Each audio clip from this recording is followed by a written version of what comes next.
বর্তমানে খামখেয়ালি আবহাওয়ার ফলে শীতের সময়টুকু বাদে এ রাজ্যে যেই একবার গরমের ইনিংসটা শুরু হয় তা প্রায় সারা বছরই দাপট দেখায়।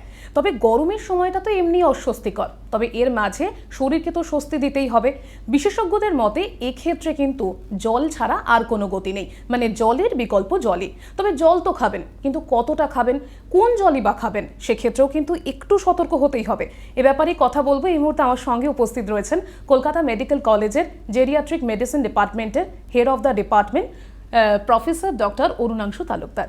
এস নিউজের পর্দায় স্বাগত স্যার আপনাকে।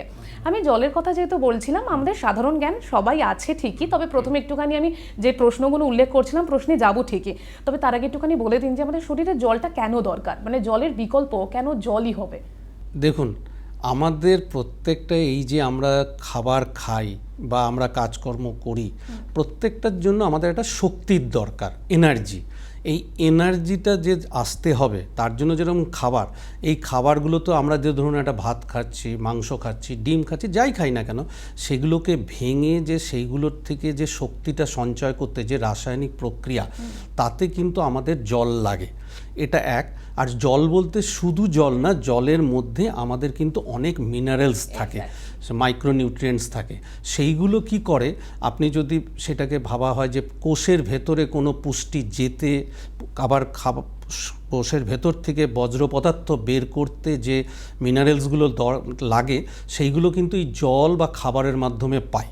এবং আমাদের শরীরে যে বজ্র পদার্থ তৈরি হয় সেটাও বের করতে গেলে জলের মাধ্যমেই সেটাকে হয় কিডনি দিয়ে ইউরিনের সাথে বা আমাদের পায়খানার সাথে বেরিয়ে আসতেও জলের প্রয়োজন। সুতরাং আমাদের জল কিন্তু আমাদের একটা প্রচণ্ড খুব দরকার। এইটা আমি একবারে এক কথাই বলতে পারি, জল ছাড়া জলই জীবন, যেটা আমাদের বলা হয় যে জলই জীবন, এটা সত্যিই তাই। জল ছাড়া আমরা কিন্তু বাঁচতে পারবো না। একদমই শুরুতে যেমনটা বললাম যে কতটা জল খাবো, মানে আমাদের মধ্যে দেখবেন গরম যত পড়ে সবাই বলে যে জল খাও, বেশি করে জল খাও, কিন্তু পরিস্থিতি অনুযায়ী বা আমার শরীর অনুযায়ী কতটা জল আমার প্রয়োজন সেটা কিন্তু অনেক সময় জানা হয় না আমাদের। তো সেক্ষেত্রে আপনি কি বলবেন?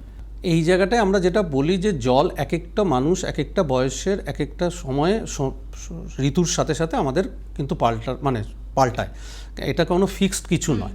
আমরা যেটা একটা সার্বিকভাবে হিসাব করি যে আমরা প্রতিদিন 24 ঘন্টায় যতটা পরিমাণ আমাদের ইউরিন হয় আর আমাদের যতটা শরীরের ঘামটা বেরোয়, এই দুটোকে, ঘামটা তো আর আমরা মাপতে পারি না।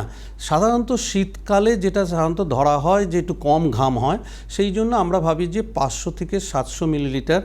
আর যতটা ইউরিন হচ্ছে সেটা হচ্ছে যে ইউরিন ইউজুয়ালি 1200 থেকে 1500। তো সেই হিসাব করলে দেখা যায় যে আমাদের অন অ্যান অ্যাভারেজ, মানে গড়ভাবে যে শীতকালের দিকে সেটা 1.5 থেকে 2 লিটার মিনিমাম খাওয়া উচিত, তার থেকে একটু বেশি খাওয়া উচিত, যে আমাদের জন্য শরীরে জলের ঘাটতি না হয়। কিন্তু এইবার যদি গরম পড়লো, গরম পড়া মানেই আমাদের শরীরে প্রচুর ঘাম হবে, ঘাম হওয়া মানেই আমাদের শরীর থেকে আরও বেশি পরিমাণে জল বেরিয়ে যাবে। সুতরাং সেই হিসাব করতে গিয়ে আমরা তখন বলি যে গরম যত পড়বে তত আপনারা জলের পরিমাণ আমরা তাদেরকে খাওয়াতে বেশি বলি, সেটা 2.5 লিটার হয়ে যায়, 2 থেকে 2.5 লিটার, গরমের উপরে নির্ভর করে। তবে এই জায়গাটাতে একটা কথা আমরা বেশি করে আবার একটু সতর্ক করে দিই, যারা হার্টের রোগে ভুগছেন বা যারা কিডনির রোগে ভুগছেন, তাদেরকে কিন্তু জলের পরিমাণ ঠিক কতটা হবে সেটা তারা যে ডাক্তারের সাথে প্রেসক্রিপশন অনুযায়ী ওষুধ খাচ্ছেন তাদের সাথে কথা বলেই ঠিক করা উচিত। কেন, আমরা হার্টের যারা রোগী তাদেরকে এমন কিছু ওষুধ দিই শরীর থেকে জল বের করে দেওয়ার জন্য, কিডনির রোগে এমন কিছু ওষুধ দিই শরীর থেকে জল বের করে দেওয়ার জন্য। সেইখানে যদি উল্টে আমরা আরও জল খাওয়াই তাহলে সেই ওষুধগুলোর কাজ কম হবে। সেই জন্য এইরকম কিছু কিছু রোগের ক্ষেত্রে জলের পরিমাণটা কিন্তু সেই ডাক্তারি পরিভাষায় যেভাবে নির্দেশ দেওয়া থাকবে সেইভাবে। অন্যথায় আমরা কিন্তু গরমকালে যত গরম বাড়বে তত সেইভাবে আমাদের জলের পরিমাণটা কিন্তু বাড়াতে হবে। এবং এই যদি আমরা না বাড়াই তাহলেই দেখবেন আমাদের ইউরিনের কালারটা কিন্তু যত গরম পড়ে, যত এই যে বলে যে হলুদ গাঢ়ত্ব বেড়ে যায়, সেইটা কিন্তু একটা সংকেত দেয় যে আমার শরীরে কিন্তু জলের পরিমাণ ঘাটতি দেখা দিচ্ছে।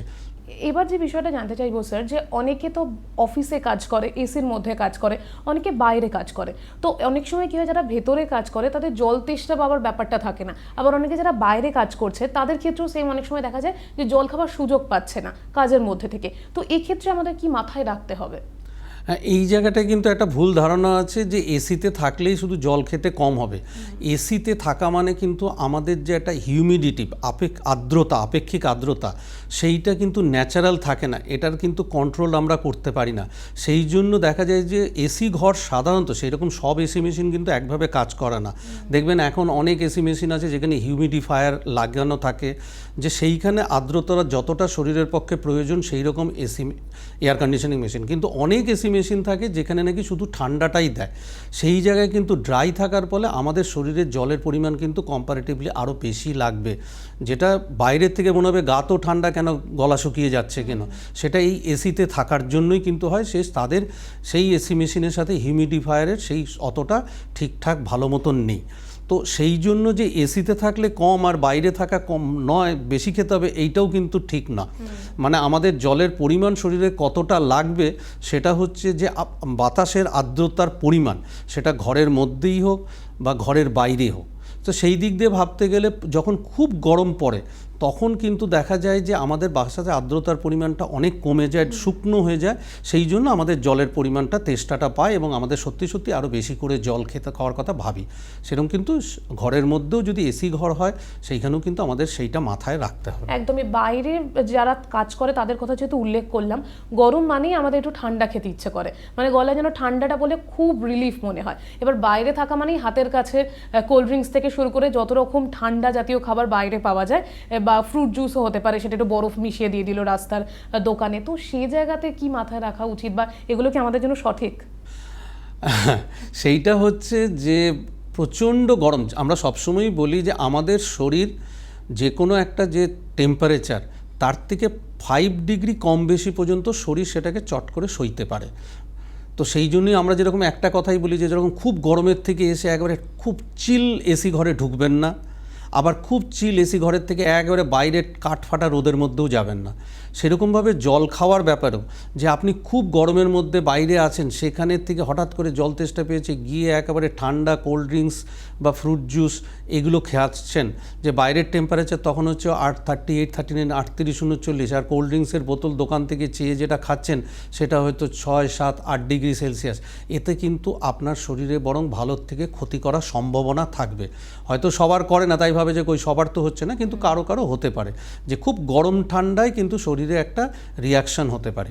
সেই জন্য আমরা সবসময় বলি যে যখন খুব বাইরে গরমে আছেন সেখান থেকে যদি কিছু ঠান্ডা খেতে হয়, আগে কোথাও একটা ছায়া একটু জিরিয়ে নিন, আর একেবারে অত ঠান্ডা খাবেন না, একটু ঠান্ডা খান।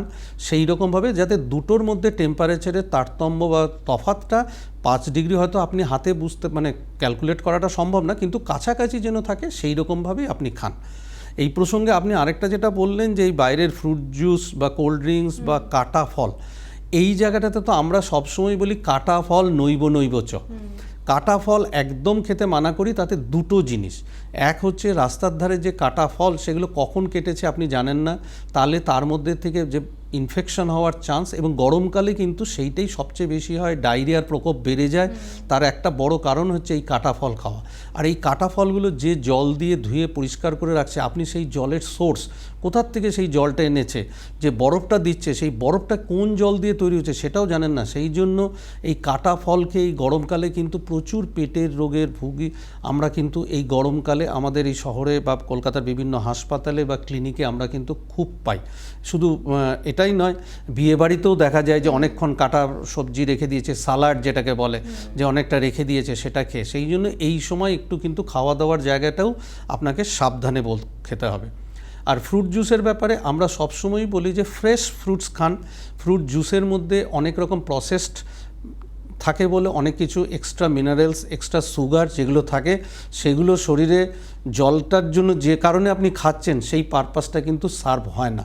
সেই জন্য তার থেকে বরং ভালো আপনি যদি একটু ডাবের জল খান, একটা ডাব কিনলেন, ডাবটা তো সব দিক দিয়ে ভালো, আপনার সামনেই কেটে দিল, রাস্তায় একটা ডাবের জল কিনে খেলেন বা একটা জলের বোতল কিনে খেলেন, সেটা খাওয়া ভালো তাতে ফ্রুট জুস কিনে খাওয়া বা কোল্ড ড্রিঙ্কস কিনে খাওয়া বা কাটা ফল খাওয়া। আপনি যেহেতু প্যাকেজ ড্রিঙ্কস, ওয়াটার ড্রিঙ্কসের কথা বললেন, তো সেক্ষেত্রেও কি কিছু মাথায় রাখতে হবে, নাকি এমনি বাজার চলতি আমরা ওই প্যাকেট জাতীয় যে বোতলগুলোতে জল থাকে সেটা আমরা খেতে পারি? দেখুন, প্যাকেটগুলোর গায়ে যা লেখা থাকে সেটাকে তো আমাদের বিশ্বাস করতে হবে যে এই জলটা স্টেরাইলভাবে রাখা হয়েছে, স্টেরিলিটি মেনটেন করেছে। তো সেই ব্যাপারে যদি আপনি নিশ্চিত থাকেন যে এই জলটার মধ্যে কোনো রকম মানে আমাদের পানীয় জল হিসেবে গ্রহণ করতে পারবো, এতে কোনো ভয়ের কিছু নেই, যদি সেই রকম কোম্পানির জল বা সেই রকম থাকে সেটা খেলে কোনো অসুবিধার কিছু নেই। এবং আরেকটা কথা যে সেই সময় যে জল মানেই যে সব খারাপ তা না। আরেকটা দেখবেন গ্রামের দিকে এইটা আমরা সবসময় বলি যে বাড়িতে হয়তো জল আছে, একটা বালতিতে রেখেছে বা কোনো পুজো আছে, সেইখানে হাত ডুবিয়ে জল তুলে খেতে মানা করি, কেন আপনার হাতটা তো নোংরা। তো সেই হাতের নোংরার থেকে সেই জলটা নোংরা হচ্ছে, সেই জলটাই আবার আপনি খাচ্ছেন। সেই জন্য সবসময় আমরা বলি যে বাড়িতে তো তাদের সম্ভব না সবসময় রানিং ওয়াটার বা ট্যাপের থেকে জল খাওয়া, তারা একটা কোথাও হয়তো জলটা ধরে রেখেছেন এই গরমকালে, একটা বালতিতে হোক, একটা কুজোর মধ্যে হোক বা কোথাও, সেইখান থেকে অন্য কিছু মানে হাতের ছোঁয়া যাতে না লাগে, সরাসরি কোনো গ্লাসটা ধুয়ে তার করে খান। এইটা করার পরে দেখা গেছে যে অনেক জলবাহিত রোগের কারণ কিন্তু অনেকটা কমেছে। আরেকটা যে জায়গাটা বলি যে আমরা গরমকালে কোনো খাবার যখন খাবেন বা কোনো কিছু হাতটা ভালো করে ধুয়ে নেবেন, কেন এই ভালো জলে হাতটা ধুয়ে নিলে বা যে বাসনটায় আপনি খাচ্ছেন সেটা যদি ধুয়ে নেন, তাতেও কিন্তু এই গরমে জলবাহিত রোগের পরিমাণটা প্রকোপটা অনেকটা কমবে। এক্স্যাক্টলি, জলের কথা যেহেতু হচ্ছে এবং গরমেই যেহেতু জলের কথা হচ্ছে, তো আর শরীরকে একটু এই গরমের মধ্যে ঠান্ডা রাখার জন্য কি করণীয় রয়েছে সে ব্যাপারে কি বলবেন, কি পরামর্শ দেবেন? হ্যাঁ, জল তো একটা বিষয় যে জল আমাদের খেতে হবে শরীরে জলের পরিমাণটা ঠিক মেনটেন করার জন্য। এছাড়া আমরা যে পরামর্শগুলো সবাইকে দিয়ে থাকি যে গরমের যে খারাপ দিকটা সেটা হচ্ছে বেলা 10টা-11টার থেকে বিকেল 3টে-3:30 পর্যন্ত সবচেয়ে বেশি, ওই সময় সূর্যের আলোর প্রখরতাটা সবচেয়ে বেশি থাকে।